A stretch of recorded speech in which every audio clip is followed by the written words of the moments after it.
Hello everyone, आज है 6 अक्टूबर और आज इस वीडियो में हम बात करने जा रहे हैं आईआरबी इंफ्रा के बारे में। 60 रुपये से भी नीचे शेयर ट्रेड कर रहा है और पिछले एक महीने में अगर आप देखोगे तो देखो, ऐसा होता है कि एक दिन में बड़ी तेज़ी दिखा देता है लेकिन उसके बाद लगातार गिरावट आती है, जहां शुरू हुआ था वहीं पर आ जाता है, लेकिन डिक्लाइन तो डेफिनेटली है यहाँ पर। क्योंकि अगर आप देखो तो एक बेहतरीन तेज़ी 30 रुपये से आई थी, 76 पे गया, लेकिन उसके बाद का जो लेवल है वो लगातार नीचे की तरफ है। बीच में अगर कोशिश भी कर रहा है उससे नीचे की गिरावट आती है, कोशिश करता है फिर गिरावट आती है, फिर कोशिश करता है फिर गिरावट आती है, लेकिन ग्राफ जो है वो भाई साहब जा तो रहा नीचे ही है। अगर आप देखो तो बात करेंगे वीडियो में इसके बारे में, लेकिन उससे पहले अगर आपने अभी तक चैनल को सब्सक्राइब नहीं किया है तो प्लीज़ अभी इसे सब्सक्राइब कर लीजिए, क्योंकि आगे भी बहुत सारे वीडियोस हैं जो आपको काफ़ी ज़्यादा हेल्प करेंगे। तो आईआरबी इंफ्रा 59 रुपीज़ का शेयर और 6 महीने में 11% का फॉल है। एक मेजर फॉल जो 77 रुपीज़ से आया था यहाँ पर 2 ही दिन में 66 पे चला गया, तो उसका रीज़न ये था कि वन ऑफ द प्रमोटर जो कि सिंट्रा यहाँ पर एफआईएल से, उसने बड़ी मात्रा में बिकवाली करी थी, बड़ी मात्रा में। और हालांकि जब उन्होंने बिकवाली करी थी तब 6 महीने का लॉक इन लगा था कि 6 महीने तक वो नहीं बेच पाएंगे और शेयर्स।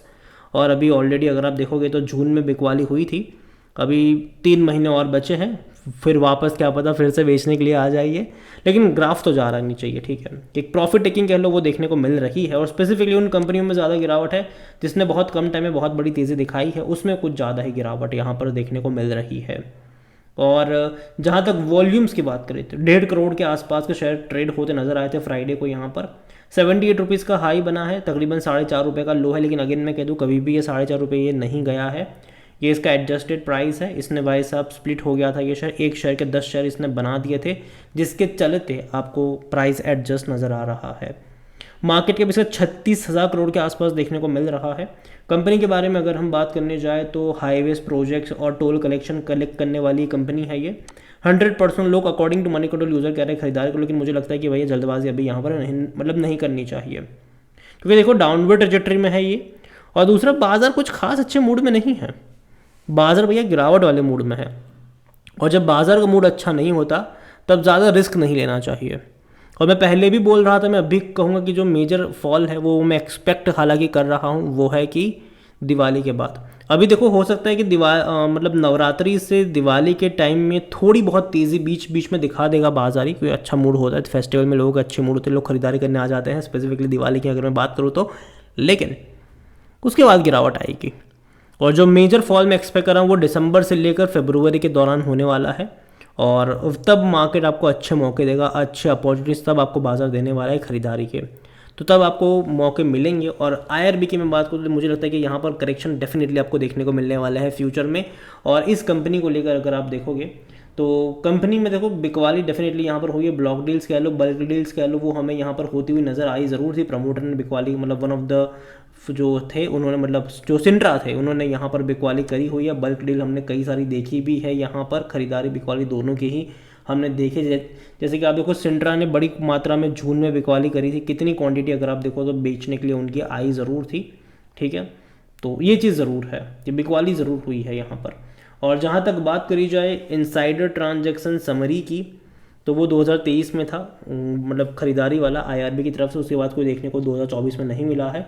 डिविडेंड अगर आप देखोगे तो अच्छा पे करा है इस साल इसने आपको 3 बार डिविडेंड पे करा है, कुल मिलाकर 30 पैसा पर शेयर का डिविडेंड इस साल इसने पे करा है, जो कि अच्छा है। और जैसे कि मैंने कहा कि भैया देखने में लग सकता है कि यार 65 रुपये 70 रुपये सस्ता, लेकिन स्प्लिट का कमाल है। 2023 में मतलब पिछले साल एक शेयर के 10 शेयर बन गए थे, मतलब अगर मान लो कि 500 रुपये का शेयर था तो 50 रुपये का हो गया था ये उस टाइम पर। ठीक है, तो अभी मान लीजिए कि 59 रुपीज़ का शेयर, तो आप ऑलमोस्ट इसका 600 रुपये का प्राइस मान के चलो। ठीक है, तो कभी भी ये सिंगल डिजिट में नहीं गया है ये, और ये स्प्लिट का ही असर है कि आपको चार्ट में इसका 4.5 रुपये का लो मतलब इवन देखने को मिल रहा है, जबकि वो कभी भी था नहीं। यहाँ पर अगर आप देखो रेवेन्यू में पहले हमने फॉल देखा, लेकिन बाद में धीरे धीरे राइज भी देखा, अच्छा खासा राइज हमने देखा। इवन अगर आप प्रॉफिट की बात करेंगे तो वो भी अच्छे खासे प्रॉफिट हमने देखे यहाँ पर, एनुअली है ये। और जहाँ तक वैल्यूएशन की बात करें तो भैया अभी भी ये थोड़ा सा महंगा है, 60 का पी है इसका, सेक्टर पी 53 का है। और जैसे कि मैंने कहा कि अगर थोड़ा सा और फॉल आता है, जहाँ तक जो लेवल मुझे पसंद है वो 50 से 55 का, और ये मैं अभी नहीं कह रहा हूँ, अगर आप चैनल को रेगुलर फॉलो करते हो, जब 75 का था 70 का था तब से मैं कह रहा हूँ कि मैं 50 से 55 की रेंज का मैं वेट करूँगा, वहाँ पर जाएगा तो मौके ज़रूर बनेंगे।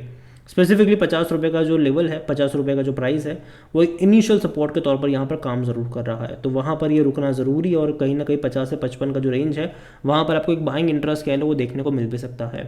67% एनालिस्ट यहाँ पर खरीदारी के रिकमेंडेशन दे रहे हैं। फिनेंशियल्स देखें अगर आप इस कंपनी के, तो लास्ट क्वार्टर के नंबर कुछ खास अच्छे नहीं थे। 140 करोड़ के आसपास का इनका प्रॉफिट था, जो कि इससे पहले के 2 क्वार्टर में 188 करोड़ का प्रॉफिट कंपनी कर चुकी थी। 1970 करोड़ का इनका रेवेन्यू था, जबकि इससे पहले के क्वार्टर में 2500-2000 करोड़ तक के भी रेवेन्यू थे इनके, तो कम है ये। हालांकि पिछले साल से कंपेयर करोगे तो अच्छे लगेंगे, लेकिन फिर भी उतना बड़ा ग्रोथ भी नहीं था स्पेसिफिकली प्रॉफिट वाइज अगर आप देखो तो। अभी सितंबर के रिजल्ट्स आने वाले हैं, देखते कि वो कैसे आते हैं। मैं उम्मीद तो करता हूँ कि अच्छे आए। और दूसरी बात यहाँ पर ये कि कंपनी जो है वो हाईवे इंफ्रास्ट्रक्चर से जुड़ी हुई कंपनी है, ये रोड्स वगैरह बनाती है और गवर्नमेंट उसके ऊपर बहुत ज़्यादा पैसा स्पेंड भी कर रही है। बारिश के बाद भैया रोड्स टूट चुके हैं, मरम्मत की ज़रूरत डेफिनेटली मिलने वाली है, उसको नए रोड्स भी जो है वो सरकार बना रही है। इंफ्रा के ऊपर इन शॉर्ट बड़ा पैसा स्पेंड हो रहा है, उसमें इस कंपनी का फ़ायदा ज़रूर, क्योंकि इनको भी कई सारे ऑर्डर्स मिलते नज़र आते हैं। इसके अलावा टोल कलेक्शन का भी काम है इनका, ठीक है। मीम्स चलते हैं भाई साहब गडकरी जी का कि यहाँ भी टोल लगा दूंगा, वहाँ भी टोल लगा दूंगा, तो टोल कलेक्शन का भी काम है इनका, ठीक है। और इलेक्शन के बाद अगर हम सब जानते हैं कि 5% तक के टोल बढ़ाए गए हैं, तो उसका भी एक बड़ा बेनिफिशियरी ये डेफिनेटली होने वाला है यहाँ पर। और जहाँ तक शेयर होल्डिंग के बारे में देखिए, प्रमोटर की होल्डिंग 30.42%। सबसे ज़्यादा नेगेटिव चीज़ है कि प्रमोटर बेच रहा है यहाँ पर। जो चीज़ हमने ईज माई ट्रिप को लेकर देखी कि भैया प्रमोटर भैया लगातार बेच ही रहे हैं यहाँ पर, वो चीज़ यहाँ पर भी है। कहीं ऐसा ना हो कि भाई ईज माई ट्रिप वाला ही खेला यहाँ पर चले कि भाई एकदम मेजर फॉल आ जाए यहाँ पर। और हालांकि वो देखने को मिला भी, जब प्रमोटर ने बड़ी बिकवाली करी थी, मतलब एफ से बिकवाली करी थी वो सेंट्रा ने। और अगर आप देखो तो दिक्कत पता है यहाँ पर क्या है कि इंस्टीट्यूशन प्रमोटर मिलकर बेच रहा है यहाँ पर, और जो छोटा निवेशक रिटेल इन्वेस्टर वो लगातार खरीदारी करे जा रहा है यहाँ पर। मार्च में जहाँ रिटेल इन्वेस्टर की होल्डिंग 7.5% की थी, आज वही इन्वेस्टर की होल्डिंग तकरीबन 14% की हो चुकी है। जो प्रमोटर तकरीबन 34% पे थे, आज वो 30 पर आ चुके हैं। जो एफ वाइल्स 47 पे थे, आज वो 44 पे आ चुके हैं। तो दिक्कत यहाँ पर यही है, जो सबसे बड़ा मेजर कंसर्न है मेरा वो यही है यहाँ पर कि भाई साहब यहाँ पर बिकवाली जो है वो इंस्टीट्यूशन कर रहा है और प्रमोटर भी कर रहे हैं, और ख़रीदारी सिर्फ छोटा इन्वेस्टर कर रहा है, जो कि अच्छा साइन नहीं है किसी भी कंपनी के लिए। यहाँ पर भी वही हो रहा है।